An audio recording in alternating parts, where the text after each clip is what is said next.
Ito guys, may ayusin tayong isang Epson printer, model niya ay L3110. Ang naging problema niya guys ay nag-blink yung kanyang ink icon at saka paper icon, sabay yung kanyang power on.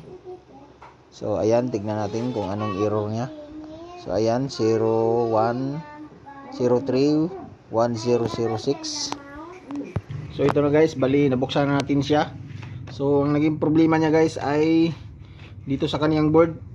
I-check natin yung kaniyang F1, yung fuse niya. Yung dito, ayan. Ito, tingnan natin. Kapag ganun ang error niya guys, yung 031006. Dito yan sa board niya or sa fuse. I-try natin siyang test maya. Tanggalin muna natin itong kanyang main board. Ito na yung board niya guys, tinanggal na natin siya para atin siyang i-test natin. So pag ganun ang problema niya guys, yung error na 031006, dito yan may kinalaman sa kanyang fuse guys. Ito, ayan, may F1 fuse dyan. Dapat nito ay meron siyang continuity or mag-beep siya. Ganyan. So i-test natin siya guys. Tingnan natin kung may beep ba siya. So ayan, wala siya guys, oh. So ibig sabihin guys ay nag-open itong kaniyang fuse. Kasi ang nangyari nito guys ay nag-head clean tayo nito, manual head cleaning. So sa katagalan bumigay itong fuse niya, lalo na kung luma na yung printhead niya or matagal na. So ang gawin natin ito guys ay i-jumper natin guys. Ayan, oh, wala na siya. So i-try natin siyang i-jumper. So tanggalin natin itong kanyang fuse. Ito, jumper tayo dito. Yan. So yun, okay na siguro to. Tanggalin natin itong fuse niyan, lumang fuse. Ayan. Yan, o. Ayan, so i-jumper na lang natin siya. Bigyan natin siya ng hinang. Yan. Yan. So tingnan natin kung may beep na ba siya. Yan. So okay na guys, ibalik ko muna siya dun sa board niya at i-try natin kung mawala ba ang kanyang error. Ito na guys, na ibalik na natin yung kanyang main board or logic board. So i-try natin siyang i-power on. Ayan. So hindi ko muna binalik yung kanyang side cover para kung may problema pa dyan ay madali natin siyang makuha. So ayan. So ayun, i-power on natin. Kung magbi-blink pa ba. So ayun guys, okay na siya guys.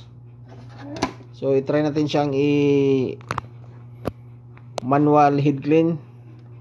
So dito tayo sa stop button, i-press natin ng ilong press natin at mag-blink ng 2 beses ay ibitaw sa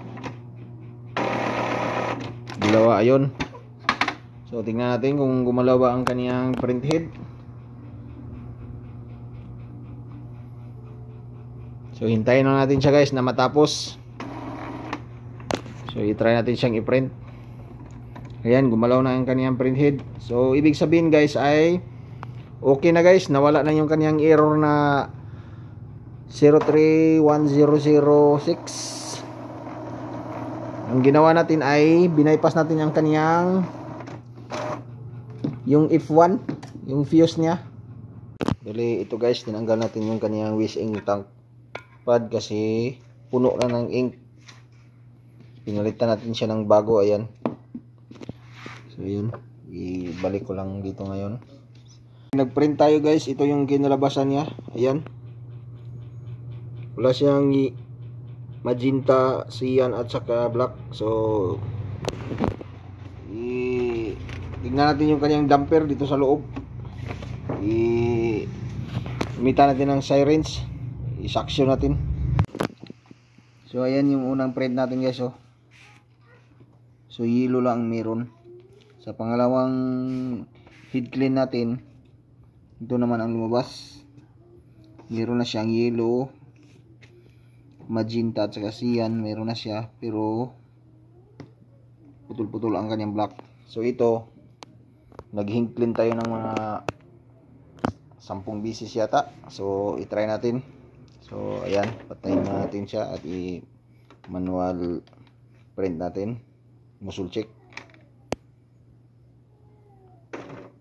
1 2 3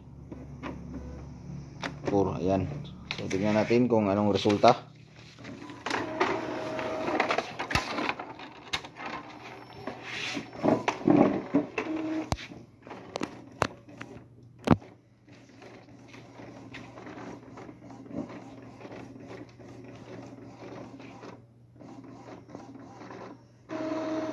So ayan guys, okay na siya.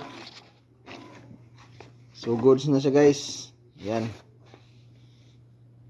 Ayan o, meron na siyang black, okay na. So hanggang dito na lang guys. Maraming salamat.